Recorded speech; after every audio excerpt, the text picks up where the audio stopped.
এভাবে যদি গীতমঙ্গল করো তাহলে বিয়ের লগ্ন বয়ে যাবে। কলা গাছ লাগানো হয়েছে, এবার কোনো দিবা হয়ে গেছে মা। সার দিব কলার গাছে নাকি? না না, সার দিতে হবে না, ধান ভাঙতে হবে, কলা গাছে আলপন দিতে হবে। ও তাহলে গীতমঙ্গল শুরু করুন। কলা গাছে আলপন, আগে আলপন নিয়ে এসো তাহলে আলপন। আরে কলা গাছে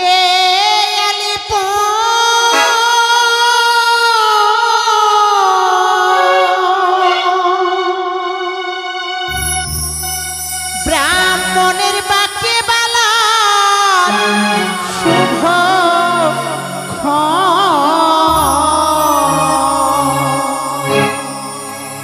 ওই রায়াজি বালার হবে শুভ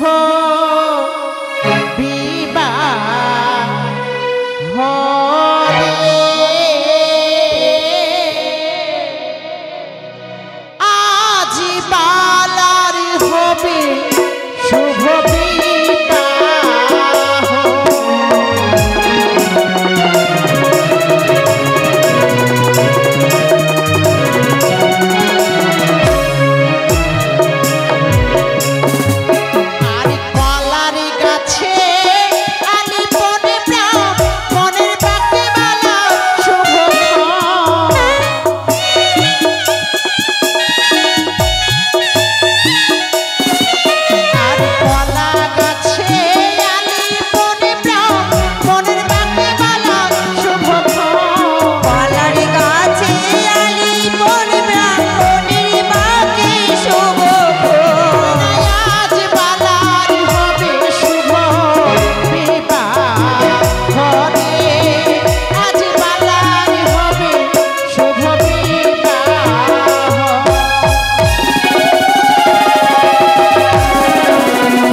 কলা গাছে আলপন হয়েছে মা? হয়ে গেছে মা।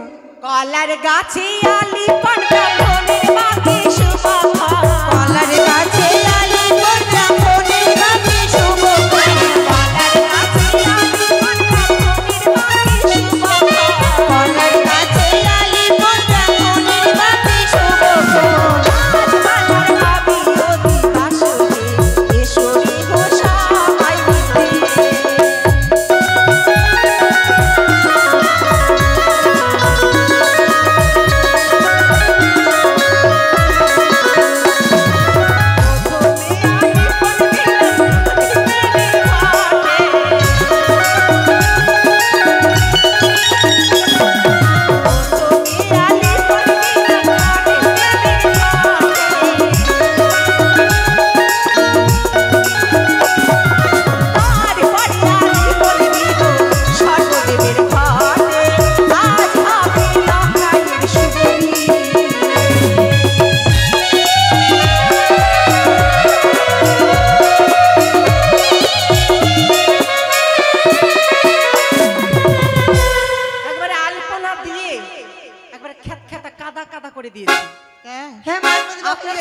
বসতেই পারবে না, পাছায় দাগ লেগে যাবে। এরপরে আমাদের বিধি রয়েছে। এবার কি বিধি মা?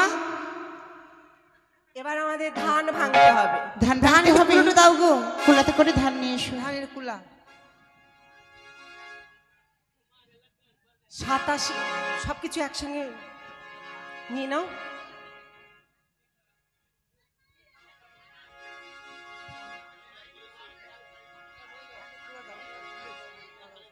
হ্যালো টুটুদা, মনটা করে উড়ু উড়ু, বুকটা কাঁপে দুরু দুরু, বিয়ে লাগো এলো রে,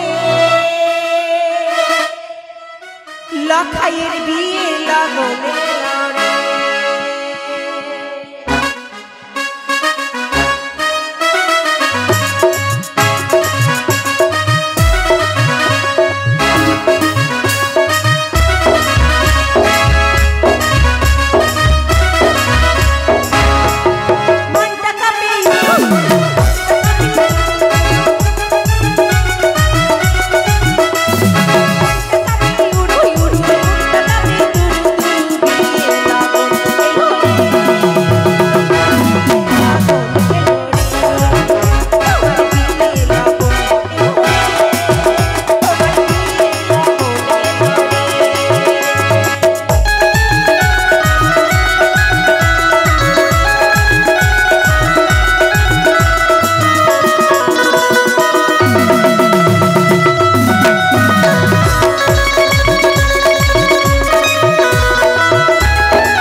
রেহগণ ধানখানা নিয়ে এসো মা।